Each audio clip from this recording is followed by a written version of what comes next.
Kami po ay mga mag-aaral mula sa Grade 4 Newton sa patnubay at pangunguna ng aming guro na si Ginoong Noel Conde.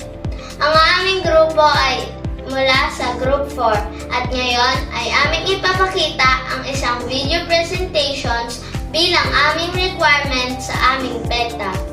Ako po si Gwen Hannah Visemil, ang inyong tagapagsalaysay. Ang Malabon ay dating kilala bilang Tambobong na bisita o maliit na bayan sa ilalim ng tundo noong panahon ng mga Kastila.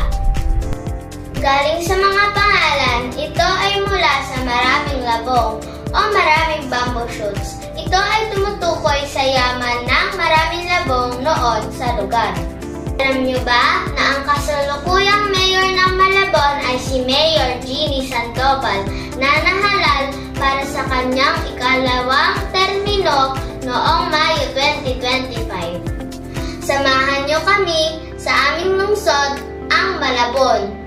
Dito matatagpuan ang makasaysayang lugar tulad ng Malabon Zoo and Aquarium, ang San Bartolome Parish Church, ang mga heritage houses ng Malabon, at ang kakaibang balsa sa Nyogan.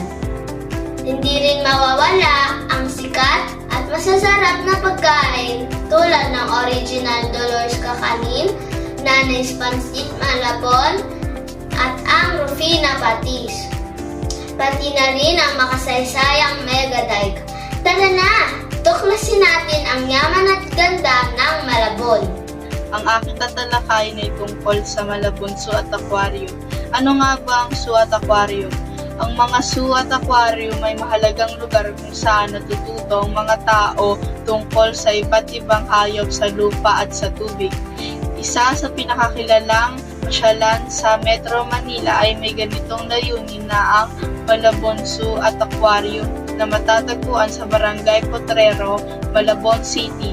Ang Malabon Zoo at Aquarium ay tinatag noong 1989 ni Manny Tangco Manoling Gatchalian na isang veterinaryong na may tunay na pagmamahal sa mga hayop. Nagsimula ito bilang isang maliit na koleksyon ng kanyang mga alagang hayop at isda. Ngunit lumago ito at naging isa sa pinakamalaking pribadong zoo at aquarium sa bansa. Dito matatagpuan ng iba't ibang uri ng mga hayop na leon, tigre, unggoy, ibon,